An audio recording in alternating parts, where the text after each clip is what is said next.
Gannavaram TDP office పై దాడి కేసులో కీలక పరిణామం చోటు చేసుకుంది. విజయవాడ కోర్టులో సిఐడి అధికారులు పీటీ వారెంట్ దాఖలు చేశారు. జైల్లో ఉన్న వల్లభనేని వంశీని వర్చువల్ గా విచారించారు న్యాయమూర్తి. ఈ నెల 17 వరకు వల్లభనేని వంశీకి రిమాండ్ విధించారు. గతంలో ఇదే కేసులో బెయిల్ పిటిషన్లని హైకోర్టు డిస్మిస్ చేసింది.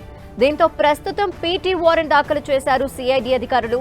గన్నవరం టీడీపీ ఆఫీస్ పై దాడి కేసులో వల్లభనేని వంశీ A71 గా ఉన్నారు.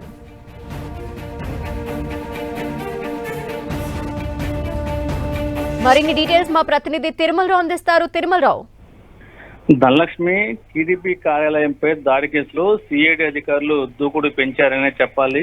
ఈ కేసుకు సంబంధించి ఇప్పటికే 45 మందిని అరెస్ట్ చేశారు. అదేవిధంగా వల్లభనేని వంశీని కూడా అరెస్ట్ చేస్తారంటూ వదంతులు రావడంతో ఈ వల్లభనేని వంశీ ఏపీ హైకోర్టులో ముందస్తు బెయిల్ పిటిషన్ దాఖలు చేయడం జరిగింది. కొద్ది రోజుల క్రితమే వల్లభనేని వంశీ దాఖలు చేసిన ముందస్తు బెయిల్ పిటిషన్ హైకోర్టు డిస్మిస్ చేయడం జరిగింది. ఈ నేపథ్యంలోనే వల్లభనేని వంశీని పీటీ వారెంట్ తీసుకురావాలని చెప్పేసి విజయవాడ తాడు ఏసీఎంఎం కోర్టులో పిటిషన్ దాఖలు చేయడం జరిగింది. ఈ పిటిషన్ మీద న్యాయమూర్తి వర్చువల్ గా వంశీని విచారణ చేశారు.